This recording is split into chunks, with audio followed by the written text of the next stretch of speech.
So I've got with me Sunny Yusuf, my personal friend. He claims I can play football, or what some of you call soccer. But whenever I play with Sunny, it's always, what is it, 90%, 80%? 35. 35%. I tell you, it's like even giving the extra 200, it wouldn't be enough. Anyway, Sunny, how did you end up with the Angular community? Oh, that's an interesting question. I think it's just literally just, starting off because I did a lot of Ionic work, and that's built on Angular. And I actually didn't really know a lot of Angular, but that made me learn Angular. And I found it so easy to learn back in the days, Angular JS, and get some of the books. Like, it was so easy to get books, to go online, to GitHub. And the community just, it sort of drags you in because everything you need, you can find. Books, blog posts, and people that are just nice, and community. And I just never looked back from there, and then that was it for me. Like, just got into the community, and here we are now in NGCom speaking. I know, it's pretty awesome. Do you what's your favorite what's your favorite part of the Angular world? Or I think the fact that it's probably it's very, very non-toxic. You can be anybody, anyhow, from anywhere, have whatever you are or whatever you have, you'll be accepted in the Angular community. And that's one thing, is like everybody's voice counts. If you look at some other community, I'm not going to mention communities, but you can, from just Twitter conversations, you can see how toxic they can be, where people start forking different branches because people don't agree. But with Angular, it's so cool, and we even look out to all these other rivaling technologies, I can call them, and actually appreciate what they do, and not instead of like sentencing them to death, to be like. So that's, I think, just that very positive ecosystem is really, really what's my favorite thing. And that's why we're able to go to a lot of conferences in the world and see different people from different parts of the world share their opinion, because everybody's opinion counts. That's why I like. That's pretty cool. And how did you get into speaking? Like, what brought you to that? That's an interesting. So I've just always, from university, always been like, try to help people, help them with their projects while I haven't even done mine, type of thing. And yeah, so, not the greatest thing, but I think the first time I ever did was Charles Wood, Angular Remote Conference, and I did that, and it was okay. I gave some talks in some meetups, got a feel for it. I was just sharing my own opinions, and then for some reason, a lot of people wanted to hear that, and then I remember going into PhoneGap Day. I think that was the first time we probably met as well. We went to PhoneGap Day, and Holly Shinsky from Adobe said something like, maybe we should get you to speak because I've seen some of your blog posts, and I didn't take it serious. And from there, I just, believed that, and I just submitted a talk because that gave me the edge, because I always felt like, why should I submit a talk? I'm never going to get accepted, but she just said that, and maybe she saw something, and I was very, very inclined to submit a talk, and I did, and I got accepted, and I went on stage and spoke, and since then I haven't just turned back. So it's like, I always say, yeah, that's kind of like my story in a nutshell. Cool. Do you have like any of your own, like, as a favorite talk that you gave? My own favorite talk? Yeah. Interesting. I would think, I really enjoyed the talk I just gave, but I think the talk I gave in my first talk at PhoneGap Day, I really enjoyed that because it was like crazy. I was like coming from Nigeria. I had like 30 hours flight. I was almost late, but I got there without sleep and gave a lot of talk about something totally different, like something very, very different, like a different type of talk. And a talk which I wrote on the plane, and it was really well received. It kind of went viral. A lot of blog posts picked it up. So I think that is one of my favorite. I really like. I gave a talk that was not the most technical. It was just something about this is how technology is helping people in this part of the world, and a lot of people really enjoyed it. So I like that one. I really did. That's cool. And so, what would be your number one advice to someone who wants to get into speaking?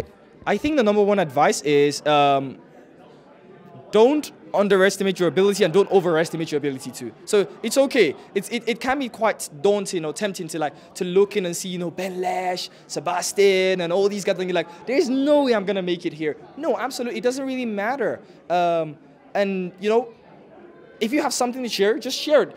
No matter, 10 different people can teach 1 + 1 10 different ways and affect 10 different people as well. So, and I always say it's okay to start small.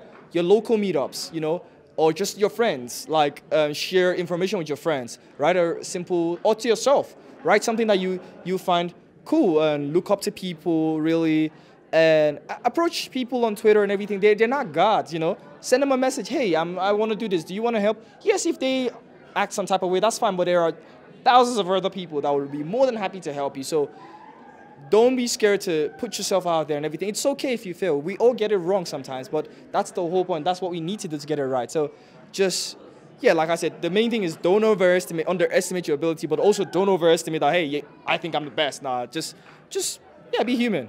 Yeah, kind of keep it in a sweet middle, right? Yeah, keep it in the middle. Yeah. Okay, cool.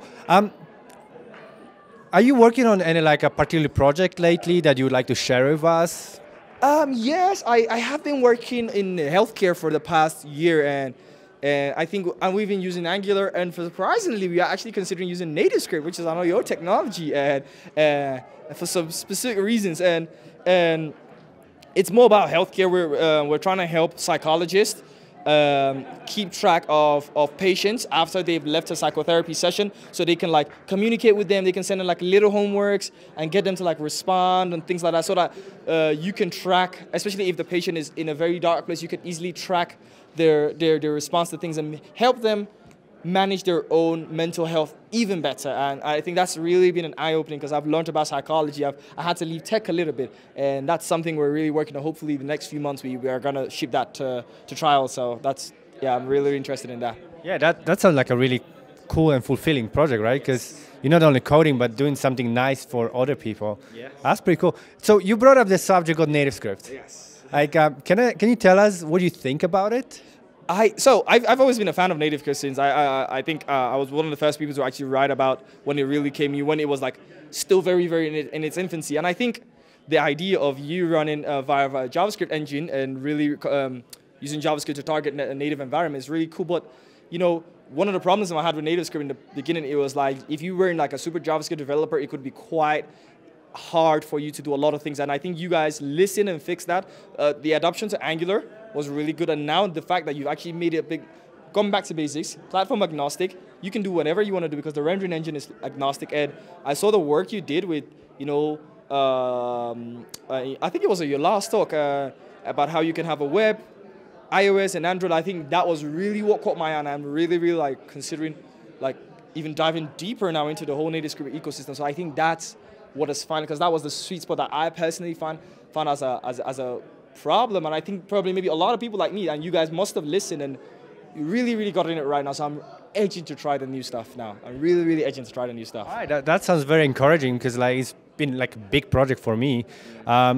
And like obviously, have you actually played with schematics? Because that's what I was using to actually make it possible, like to help you migrate your project. Oh, interesting. So I'm not much of a tooling guy. I like to just everybody create the tools and I use them type of thing. But I do know how schematic works, and I can see how you guys will use my schematics to add all these add-ons, so that with the new CLI that was just announced yesterday, 6, and you guys can just make it easy, so you can have an existing Angular application and just say, you know, use a schematic to add some form of a NativeScript project and just automatically integrate. And I think that would really help a lot of people, because today now the lines between web and mobile is blurry. And the closer you are to mobile, to the web project, the closer you are, the better. So I think you guys really listen to people, and you've done that. And I I can't wait to try that. I really can't wait. Cool. I mean, like, we'll sit down. I'll show you stuff after the interview, right? Absolutely. Like, that's how it's done. Okay. Do you have any heroes in the Angular community? Oh, absolutely. Sebastian, you're my hero. You know, as much as I didn't say that. You cut that out. You know, just make sure we cut that part out. But I think everyone is a hero. Everyone is a hero in their own way. You know, you have people like Mike Brokey that it does a lot of stuff that maybe I don't really understand, like, you know, build a CLI and all of that. But I use that tool every day, and I know how great that tool is. So of course he's a hero. I might not understand what he's doing. And you have people like, you know, Ben, and that are just, you know, working hard in RxCX. You also have other people that don't even contribute as much as other people in terms of like on the code side. Like, I don't think of myself as much of a tech contributor. And you have people like just rock stars like Tracy that would go everywhere. They just make you feel really cool. And I think everyone is a hero in their own way. I wouldn't want to pick, and like Joe Eames, you know, organizing a conference like this, you know, Zach. Those are heroes, you know. Those are not all heroes wear capes as well. And they make this possible. So I think everyone in their own way is a hero. Cool. So like, okay, now moving away from tech, like, if you weren't a developer, yes, what would you be doing? Interesting question. I think it'll boil down. I might have been a doctor because I really like healthcare. and my dad wanted me to be a doctor really bad. Yeah, shout out, Dad. I did want to play football at one point, but I think I didn't really get enough people telling me that I could have done that. And so I guess on a confidence level, I never really had that for football. Sports, I definitely would have done something into sports as well. And acting, theater, I might have been an actor, theater, or maybe politics. Oh, yeah. It's a good mix. I mean, if you do politics, then you do a bit of everything, right? Yeah, if you're a politician, you're an actor, you're a singer, you're everything, right? You're a liar, you're a through talker at the same time. So, yeah. All right. And the final question, what's your favorite 80s movie? 80s movie. Sebastian, I'm not that old. I'm not sure I can even mention. Can we move to 90s or maybe 2000s? I might be more comfortable in those ones. Did you ever watch films that are older than you? I did, but I don't know which environment they come from, like which... it will be hard for me to say if they came from the 80s. I mean, I don't know. Make a guess. Guess. We won't judge you. Interesting. 80s. It's coming to... No. I can't. I can tell you what my favorite movie is. Go on. Yeah, it's Avatar. It has to be Avatar. There's no better movie than Avatar. Exactly. James Cameron Avatar. That's not even 90s, man. Okay. Yes. All right, so this will be final question. What's your favorite Nigerian film that we should all watch? Oh, Lord. I don't really like Nigerian movies, but yeah, it's like they're the worst. I'm so sorry if anybody that's Nigerian watching this was like, but actually there's some really, really good stuff. I think my favorite one of all time, there's this classic one called Killer. It was a blockbuster, like sort of horror blockbuster. It was about people on Valentine's Day. They were all traveling, and there was this like serial killer going around town in the news. So their car, they had issues with the car, and this serial killer comes, completely destroys everybody, and they have to run into the forest, and only 2 people end up surviving, and they get back into the road, and they're trying to stop the first car they see, and they get in, and as the car moves, the plate number says Killer 2, and that's where the movie ends. So I really enjoyed that. It was probably my favorite one. Sounds pretty cool. All right. Yeah. Thanks a lot. Thank you very much.